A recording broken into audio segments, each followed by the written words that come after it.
Kembali lagi di Apa Kabar Indonesia Pagi, pemuda di Semarang, Jawa Tengah menjadi korban meninggal dunia akibat tabrak lari oleh pengendara sepeda motor sport.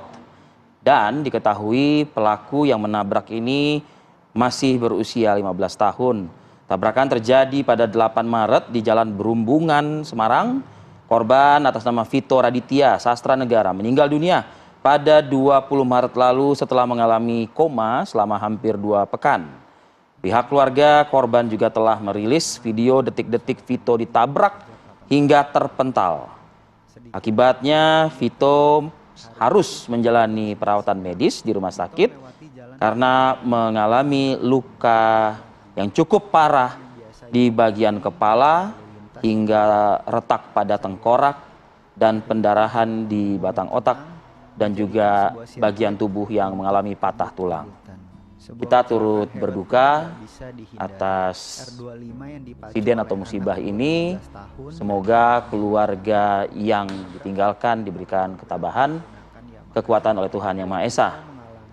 Pun juga dari pelaku tentu juga mengalami kondisi serupa, dalam artian mengalami luka-luka juga ya. Semoga juga segera dipulihkan untuk mengungkap. Nah, untuk membantulah bisa dikatakan ada itikat baik dari pelaku dan juga keluarganya untuk membantu mengungkap peristiwa yang menjadi perhatian publik ini. Iya, tapi kemudian jika pertanyaan adalah sudah sejauh apa itu dia. Proses hukum yang bersangkutan, kita akan coba dalami hal ini bersama dengan keluarga korban. Ada Bu Fenita Susilo dan juga sudah terhubung bersama kami ada Pak Bambang Rukminto, pengamat kepolisian. Selamat pagi, Assalamualaikum Bu Fenita, Pak Bambang. Selamat pagi. Selamat pagi. Bu Feni, Pak Bambang. Pak Sari, Mbak Selamat Maria. pagi. Ya. Waalaikumsalam.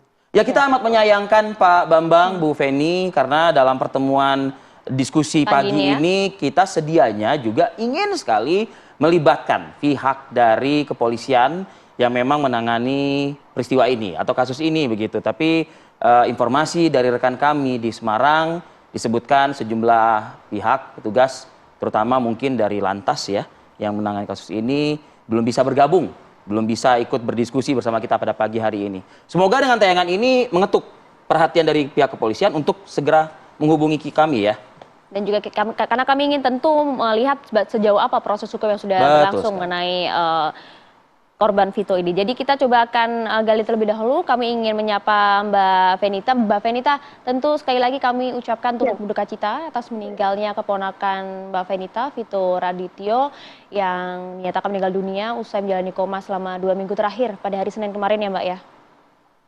Ya, betul. Saya mengucapkan terima kasih banyak atas semua bantuan dan doa yang sudah diberikan. Ya, jadi kalau boleh kita tahu kondisi Vito di detik-detik terakhir itu seperti apa sih, Mbak Feni? Dari awal kejadian di tanggal 8 Maret tersebut itu Vito masuk ke ruang IGD dengan kondisi yang cukup berat. Yang pertama ada luka di batang otaknya itu pendarahan. Lalu kedua di bagian tengkorak kepala terjadi retak. Ada patah tulang pipi. Terjadi pendarahan dan pembengkakan di paru-paru. Lalu juga ada patah di bagian kaki kiri dengan luka terbuka. Jadi sehingga pendarahan keluar terus.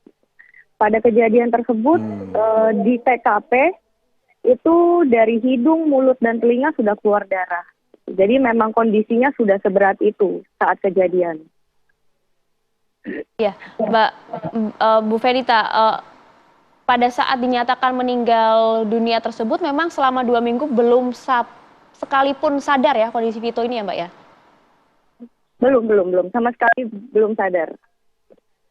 Oke, informasinya betul pada saat kejadian tersebut, kalau kita boleh mengulik sedikit mengenai kronologi Mbak Feni, pada saat kejadian Vito memang pada saat menyeberang dengan kondisi yang cukup aman dan juga kemudian dalam kecepatan yang rendah, menggunakan helm juga begitu Mbak?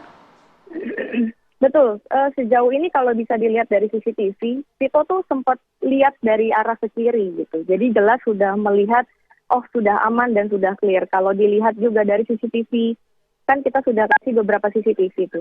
Dari CCTV yang lainnya juga terlihat masih ada mobil pick up yang juga saya yakini dia melambat saat itu menyeberang. Namun dari posisi kiri tiba-tiba ada motor R25 yang kecepatannya lumayan tinggi sehingga tabrakannya nggak terhindari. Gitu.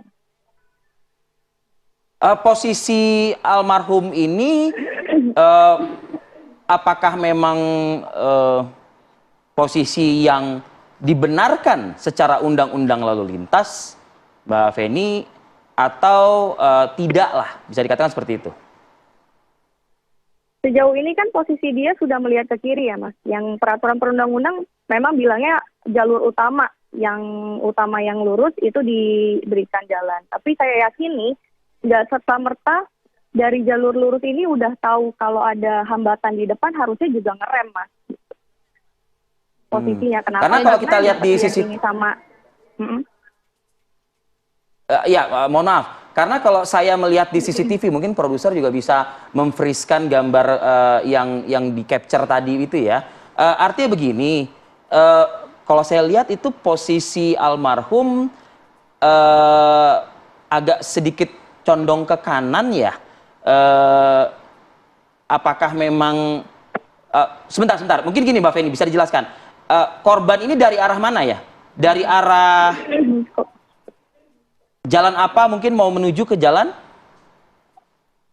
Dari yang saya tahu ya, itu Vito jalan dari arah Berumbungan, Gang Berumbungan, depan SMP 3 ya, kalau nggak salah, SMP Negeri 3, itu kan ada jembatan.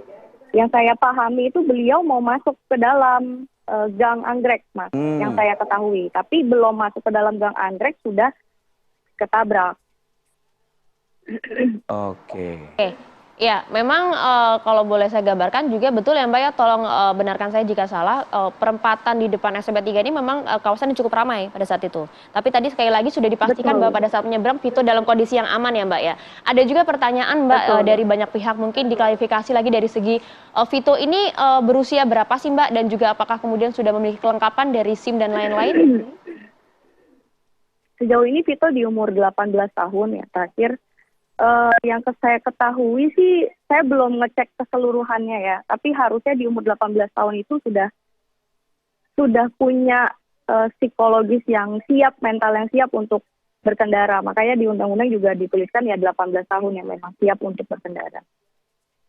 Nah, mengenai pelaku yang usianya masih 15 tahun, itu pihak keluarga mengetahuinya dari mana? Karena kan yang beredar di medsos itu kan dijelaskan bahwa pelaku 15 tahun. Ya, masih di bawah umur. Betul, jadi memang dari info dari keluarga saya yang pas hari kejadian itu ada, memang anak yang menabrak Vito ini adik kelasnya, tapi Vito tidak mengenalnya. Gitu. Memang yang dikenal dan dapat informasi ya? Juga, betul di satu sekolah yang sama. Cuma saya mendapatkan informasi juga kalau memang anak ini suka bawa motor gede gitu, atau bawa motor yang cc-nya di atas cc yang biasa lah.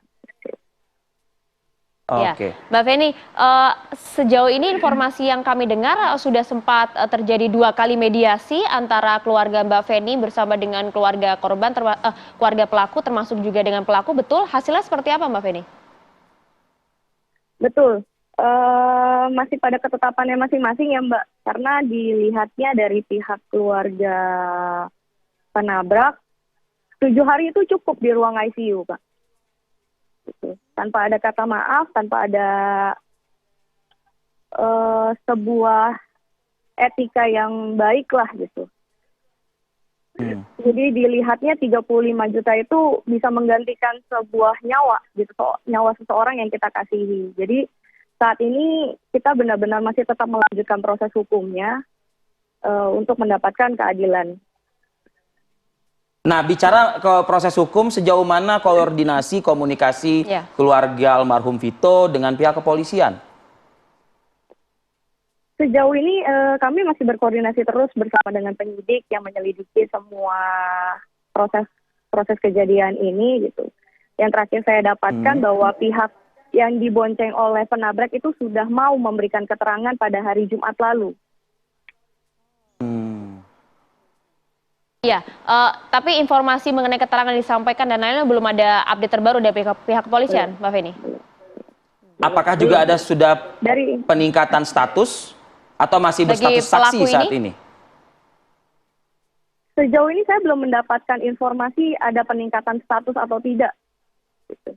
Tapi yang saya terakhir dapatkan adalah memang sudah mau yang diboncengin oleh penabrak itu dimintai keterangan dan memberikan keterangan. Oke, saya ingin ke Pak Bambang Rukminto di segmen berikutnya. Pak Bambang, kita coba minta pandangan Pak Bambang berkaca mungkin dari sejumlah kasus kecelakaan atau mungkin kasus kriminal pada lainnya yang melibatkan juga anak di bawah umur ya Pak Bambang ya. Usai jeda pada hora berikut kita akan kembali berdiskusi, tetaplah bersama kami.